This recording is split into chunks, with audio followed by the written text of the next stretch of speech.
केजरीवाल कांग्रेस की राह के बड़े कांटा बनते जा रहे थे, जिसे राहुल गांधी ने निकाल कर फेंक दिया।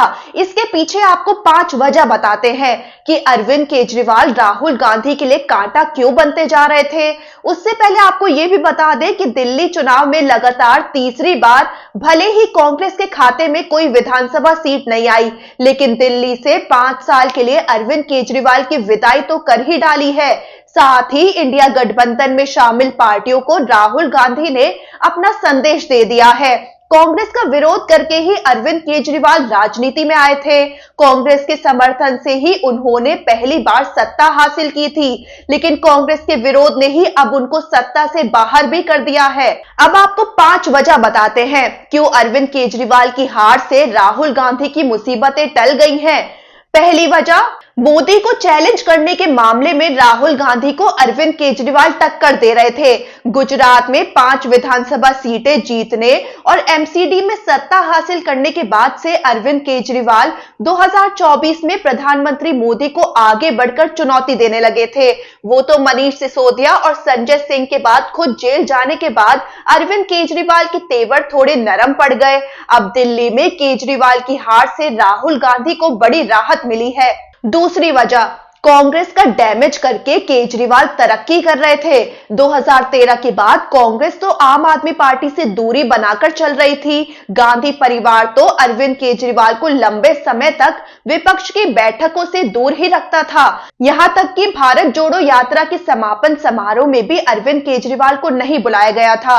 वो तो इंडिया गठबंधन बनने के बाद दिल्ली सेवा बिल के मुद्दे पर बीच बचाव हुआ और दोनों पार्टियां करीब आ गई थी, वरना पंजाब में भी तो अरविंद केजरीवाल ने कांग्रेस से सत्ता हथिया ली और गुजरात से लेकर गोवा तक कांग्रेस की नींव खोदने में भी लगे रहे और अब तो राष्ट्रीय राजनीति में भी चुनौती खड़ी करने वाले थे।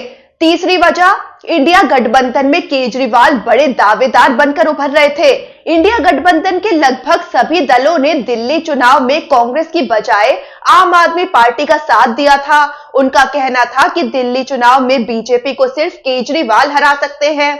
ऐसे में अरविंद केजरीवाल इंडिया गठबंधन के नए दावेदार बनकर उभर रहे थे। अब अगर आम आदमी पार्टी फिर से सत्ता में वापसी कर लेती तो ममता बनर्जी की तरह अरविंद केजरीवाल भी इंडिया ब्लॉक में राहुल गांधी के चैलेंजर बन जाते।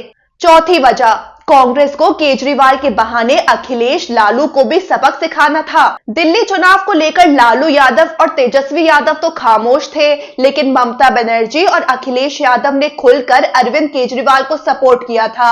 ममता बनर्जी तो नहीं आई, लेकिन अखिलेश यादव ने तो अरविंद केजरीवाल के साथ रोड शो भी किया था। अरविंद केजरीवाल की हार सुनिश्चित करने के साथ ही राहुल गांधी ने बिहार में लालू यादव और तेजस्वी यादव को भी अपना संदेश दे दिया है, क्योंकि बिहार में विधानसभा चुनाव होने वाले हैं। ऐसे में जैसे राहुल गांधी ने केजरीवाल से गठबंधन ना होने पर ताबड़तोड़ हमले बोले, ऐसा कुछ बिहार में ना हो। राहुल गांधी का वही संदेश अखिलेश यादव और ममता बनर्जी के लिए भी है, क्योंकि दिल्ली चुनाव में कांग्रेस की बजाय वो आम आदमी पार्टी का साथ दे रहे थे। पांचवी वजह, क्षेत्रीय दलों पर कांग्रेस की निर्भरता बढ़ती जा रही थी। राहुल गांधी ने दिल्ली चुनाव में अरविंद केजरीवाल के खिलाफ स्टैंड लेकर विपक्षी खेमे के सभी नेताओं को अपना संदेश तो दोहरा ही दिया है। राहुल गांधी तो पहले से ही क्षेत्रीय दलों की विचारधारा को कांग्रेस और बीजेपी के मुकाबले दूसरे नंबर के दर्जे का बताते रहे हैं और उसे काउंटर करने के लिए क्षेत्रीय दलों के नेता राहुल गांधी से ड्राइविंग सीट छोड़ देने की बात करते रहे हैं। अब तो लगता है जैसे क्षेत्रीय दलों पर कांग्रेस की निर्भरता को खत्म करते हुए राहुल गांधी फिर से अपनी जमीन तलाशने निकल पड़े हो।